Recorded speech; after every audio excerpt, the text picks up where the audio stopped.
আল্লাহর কাছে জিলহজ মাসের প্রথম 10 দিনের নেক আমল যত বেশি প্রিয়, অন্য কোনো আমল এত বেশি প্রিয় না। অন্য কোনো আমল, এটা বুঝতে গিয়ে সাহাবায়ে কেরাম প্রশ্ন করছেন, ক্বালু, তারা বলছেন, ইয়া রাসূলুল্লাহ, হে আল্লাহর রাসূল, বলুন সাল্লাল্লাহু আলাইহি ওয়াসাল্লাম, ওয়ালাল জিহাদু ফি সাবিলিল্লাহ, আল্লাহর পথের জিহাদও কি নয়? আমরা তো জানি ইসলামের সর্বোচ্চ চূড়া হচ্ছে আল্লাহর পথের জিহাদ। তো নবী সাল্লাল্লাহু আলাইহি ওয়াসাল্লাম বলছেন, ওয়ালাল জিহাদু ফি সাবিলিল্লাহ, আল্লাহর পথের জিহাদও নয়, আল্লাহর পথের জিহাদও নয়, ইল্লা, তবে ওই ব্যক্তির কথা ভিন্ন, রাজুলুন খারাজা বিনাফসিহি ওয়া মালিহি ফালাম ইয়ারজি মিন যালিকা বিশাই, কোন একজন ব্যক্তি যে তার জান এবং তার মাল নিয়ে আল্লাহর পথে বেরিয়ে গেছে, তারপরে কোনো কিছু নিয়ে সে ফিরে আসতে পারে নাই, মানে সে শহীদ হয়ে গেছে, এই ব্যক্তির কথা ভিন্ন। কিন্তু অন্য যে কোনো দিনের আমলের চাইতে এই 10 দিনের নেক আমল আল্লাহর কাছে সবচেয়ে বেশি প্রিয়। তাহলে আমরা বুঝতে পারলাম, আমরা যে 10 দিনে এখন বসবাস করছি, জিলহজ মাসের আজকে কয় তারিখ? 1 তারিখ। এই যে আল্লাহ পাক নিয়ামতের সাথে আমাদেরকে বাঁচিয়ে রেখেছেন, এই 10 দিন আমল করার সুযোগ দিয়েছেন, এই কৃতজ্ঞতা স্বীকার করে আমরা কিন্তু শেষ করতে পারবো না। পারবো না। প্রশ্ন হচ্ছে যে এই 10টা দিন আমরা কিভাবে কাজে লাগাতে পারি। আমি সেদিকেই যাবো ইনশাল্লাহ। তার আগে এই দিনগুলো সম্পর্কে আর কয়েকটা ফজিলতের হাদিস শুনিয়ে দিচ্ছি। তিরমিজি, ইবনে মাজাহ, মিশকাতের 128 পৃষ্ঠা একটা হাদিস এসেছে। আবু হুরায়রা রাদিয়াল্লাহু আনহু থেকে বর্ণিত, নবী করিম সাল্লাল্লাহু আলাইহি ওয়াসাল্লাম বলেছেন যে দিনসমূহের মধ্যে এমন কোনো দিন নাই, আল্লাহর দিনগুলোর মধ্যে এমন কোনো দিন নাই যেদিন ইবাদত করা আল্লাহর কাছে জিলহজের 10 দিনের ইবাদতের চেয়ে বেশি প্রিয়। কথা বুঝতে পারছেন? এরপরে নবী সাল্লাল্লাহু আলাইহি ওয়াসাল্লাম বলছেন, ইয়াদুলু সিয়ামু কুল্লি সিয়ামিন মিনহা বিসিয়ামি সানাতিন, এই 10 দিনের একটা সিয়াম বা একটা রোজা 1 বছর রোজা রাখার সমান। এই 10 দিনের একটা রোজা 1 বছর রোজা রাখার সমান।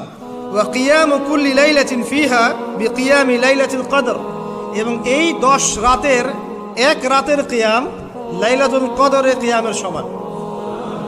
আর আমরা জানি লাইলাতুল কদর সম্পর্কে আল্লাহ পাক কি বলেছেন, লাইলাতুল কদরি খায়রুম মিন আলফি শাহর, 1000 মাসের ইবাদতের চেয়ে উত্তম। তাহলে আমরা বুঝতে পারছি যে এই 10 দিন 10 রাত কি আমল করতে হবে, এই হাদিসটা বলে দিচ্ছে, সিয়াম এবং কিয়াম।